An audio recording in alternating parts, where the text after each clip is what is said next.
Hello mga bata, ako ang inyong Kuya Ronilo at ngayong hapon na ito ang aking kwento ay may pamagat na Tinapay mula sa langit na mababasa sa libro ng Exodo, chapter 16. Sa patnubay ng Diyos, tinawid ng mga Israelita ang desyerto patungong Sinai. Dumating ang panahon na naubusan na sila ng makakain. Nagreklamo sila kina Moises at Aaron. Sinabi nila, sana pinatay na lang kami ni Yahweh sa Ehipto. Buti pa roon, nakakakain kami hanggang gusto namin. Pero dinala nyo kami sa desyertong ito para patayin sa gutom. Sinabi ng Diyos kay Moises, magpapaulan ako ng pagkain mula sa langit para sa inyong lahat.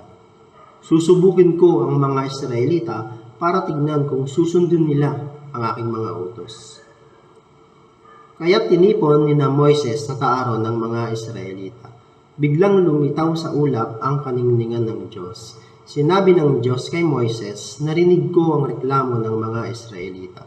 Sabihin mo sa kanila na pagdating ng takip silim ay makakakain sila ng karne at kinabukasan magkakaroon naman sila ng tinapay. Lahat ng kain nilang kainin. Sa gayoy malalaman nila na akong si Yahweh ang kanilang Diyos. Pagdating ng takip silim, dumating ang napakaraming pugo sa kampo ng mga Israelita. Nakakain ng karne ng pugo ang mga tao. Pagising naman nila kinabukasan, merong hamog sa paligid ng kampo. Nang matuyo ito, napansin nila na ang lupa ay nalalatagan ng maliliit at maninipis na mga bagay.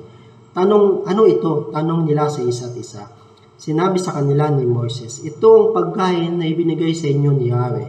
Inuutusan niya ang bawat isa sa inyo na mamulot ng sapat na kailangan niya, pero huwag kayong magtitira para bukas.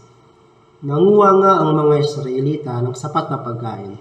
Bawat piraso ay maliliit na butong puti at lasang tinapay na may kahalong pulot-pulutan. Tinawag nila itong mana. Ang mana ay katunog ng salitang Hebreo na ang ibig sabihin ay ano ito. Pero ang ilan sa mga Israelita ay sumuway sa utos ng Diyos. Nagtira sila ng pagkain. Kinaumagahan inuod at nasira na ang mga ito. At nagalit si Moises sa kanila. Tuwing umaga, may mana sa lupa para sa mga Israelita. Namumulot sila ng lahat ng kailanganin nila. Kapag uminit na ang araw, ang natitirang mana sa lupa ay natutunaw. Sinabi ni Moises sa mga Israelita, mamulot kayo ng pagkain sa loob ng 6 na araw. Pero sa ika-7 araw, ang araw ng pamamahinga, wala kayong makukuhang pagkain.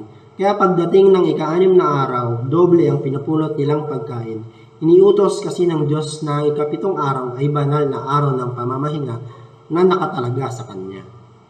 Nagtira ng pagkain ng mga Israelita para sa ika-7 araw, at hindi na ito nasira o inuod. Pero meron na namang mga sumuway sa utos ng Diyos. Lumabas sila ng umaga ng araw ng pamamahinga para mamulot ng pagkain. Siyempre, wala silang natagpuan.